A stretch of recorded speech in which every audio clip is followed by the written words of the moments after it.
네, 안녕하세요. 연합인포맥스 이마람 특파원입니다. 오늘 현지 시간으로 2월 15일 화요일 뉴욕 3대 지수는 급등했습니다.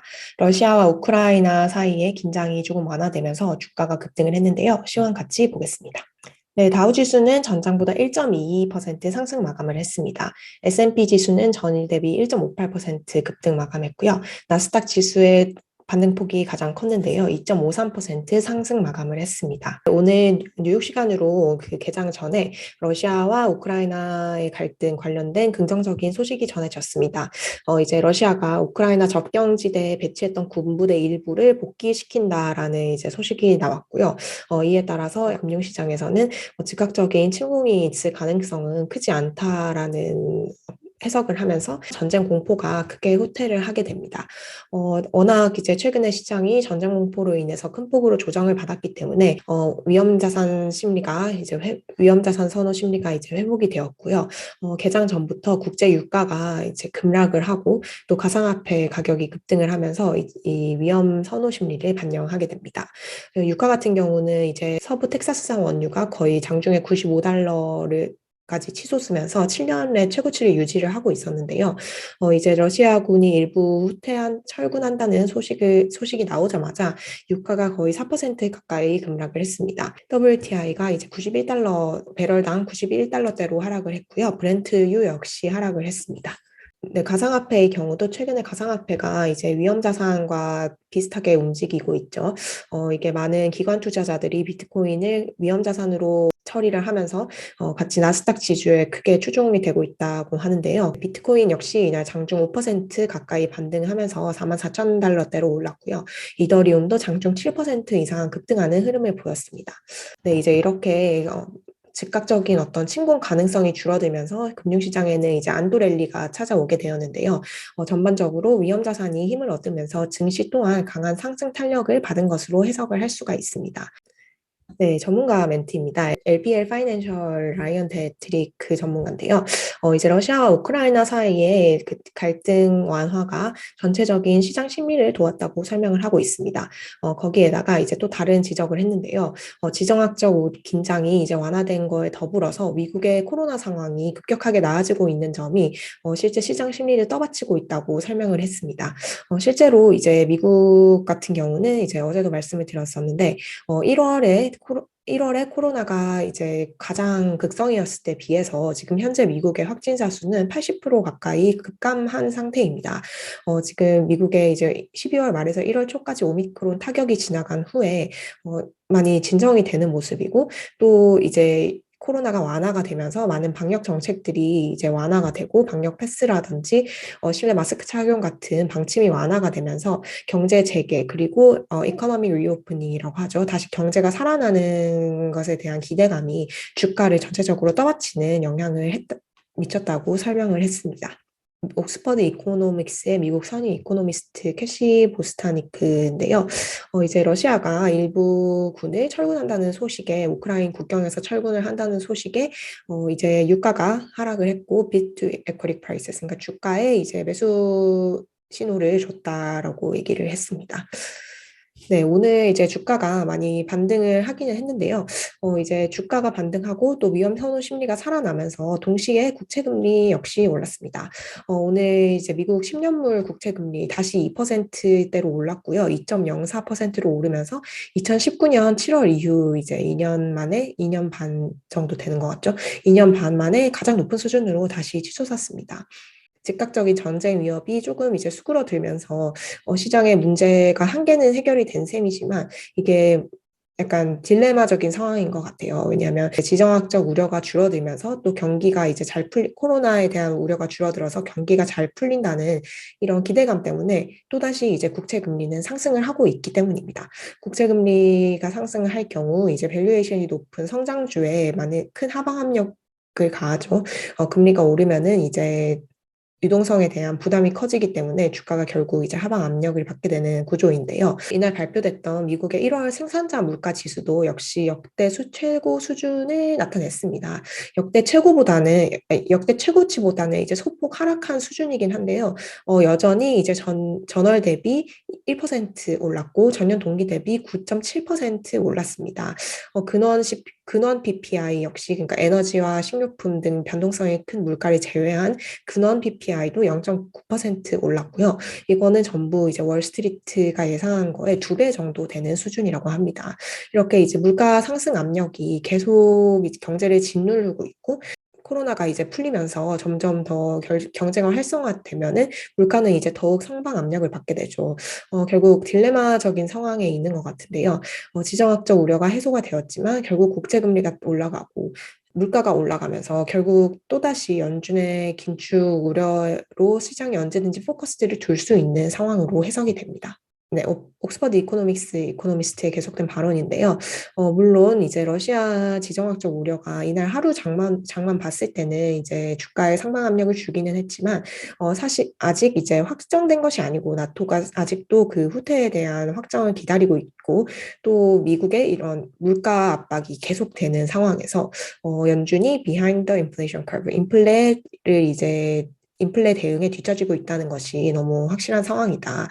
그리고 front load tightening, 그러니까 긴축을 더 빨리 앞당기는 것을 이제 가속화해야 할 것이다라고 얘기를 했었죠. 이제 어제 블러드 총재가 얘기했던 front load라는 얘기를 이제 사람들이 많이 하고 있습니다. 이제 연준의 긴축 정책을 앞당기는 것, 긴축 정책 과정을 앞당기는 것에 대한 강조를 했었고, 또 이제 연준의 신뢰도가 이것에 달려 있다고 블러드 총재가 이제 언급을 했기 때문에 아무래도 이날 반등이 있었지만 결국 다시 시장의 포커스는 채권 금리라든지 연준의 긴축으로 다시 옮겨가는 흐름이 생기지 않을까 싶습니다. 네, 미국 증권거래위원회에 미국 헤지펀드들의 지난해 4분기 투자 내역이 이제 보고가 되었는데요. 거기서 이제 조금 뭐 흥미로운 뉴스들이 있어가지고 가져와 봤습니다. 이제 워렌 버핏 투자의 귀재 워렌 버핏의 경우에는 워렌 버핏이 이끌고 있는 버크셔 해서웨이 이곳에서 이제 지난 4분기에 보유하고 있는 주식에 일부 변화를 줬다고 하는데요. 우선 쉐보론 에너지주에 대한 포지션을 30% 늘렸다고 합니다. 역시 투자의 규제죠. 에너지 유가가 이제 $100까지 거의 치솟기 전이니까요. 또 이제 마이크로소프트가 인수 계획을 밝힌 액티비전 블리저드에 대해서 또 이제 주식을 매집을 했다고 하는데요. 네, 역시 투자의 규제이네요.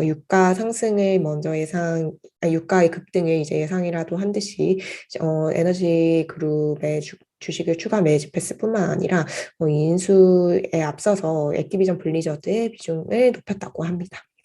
네, 또 빅쇼트 영화로 유명한 투자자죠. 마이클 버리가 이끄는 헤지펀드의 투자 내역도 나왔는데요.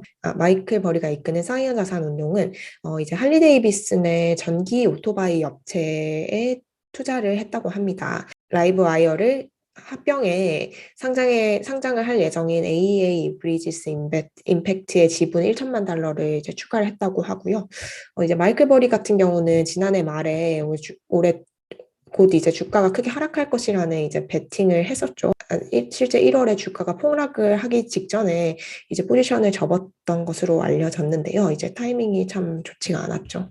네, 캐시우드 역시 유명한 투자자죠. 돈나머니 캐시우드의 아크 인베스트 같은 경우도 이제 좀 특이하게 지분을 취득한 것이 이제 뉴욕 증시에 상장된 싱가포르 게임 이커머스 업체 C를 대거 매집을 했다고 합니다. 하지만 이제 C는 인도에서는 이용이 중단된 앱이라고 해요. 중국과 관련이 있는 어플리케이션이라서 당국의 이제 승인이 떨어지지 않은 상태라고 하고요. 캐시우드 같은 경우도 이제 주가 상승기에는 투자자들의 정말 많은 관심을 받고 또 이제 타이밍에 잘 맞는 투자 전략으로 많은 사랑을 받았지만 1월에 저희가 겪은 아주 큰 폭락을 겪으면서 투자 손실이 상당했던 것으로 알려져 있죠. 또 트위터를 포함해서 상당 수준의 이제 주식을 처분한 것으로 또 알려졌고요. 네, 또 조금 흥미로운 부분이 있었는데요. 이제 서드포인트라는 미국 행동주의 헤지펀드입니다. 여기를 이끌고 있는 이제 억만장자 투자자로 알려져 있는데요. 댄 로브가 이끌고 있습니다. 이 헤지펀드 같은 경우에는 지난해 4분기에 이제 경제 정상화에 약간 올인을 했다고 이제 나와 있는데요. 코로나가 점점 이제 미국에서 완화가 되면서 경제가 다시 재개방하면은 주가가 오르는 종류의 종목들을 많이 매집을 했다고 합니다. 예를 들어서 이제 익스피디아라든지 이제 헐츠 글로벌 같은 뭐 여행사와 이제 렌터카 업체죠. 그러니까 이렇게 이제 경기가 다시 정상화되면서 크게 이제 주가가 상승할 수 있는 종목을 매집을 했다고 하고요. 또 이제 전기 트럭 업체인 리비안, 이제 제2의 테슬라라고도 얘기를 하는데, 리비안 오토모티브에 대해서도 이제 4억 달러 가까이 주식을 신규 매집을 했다고 합니다.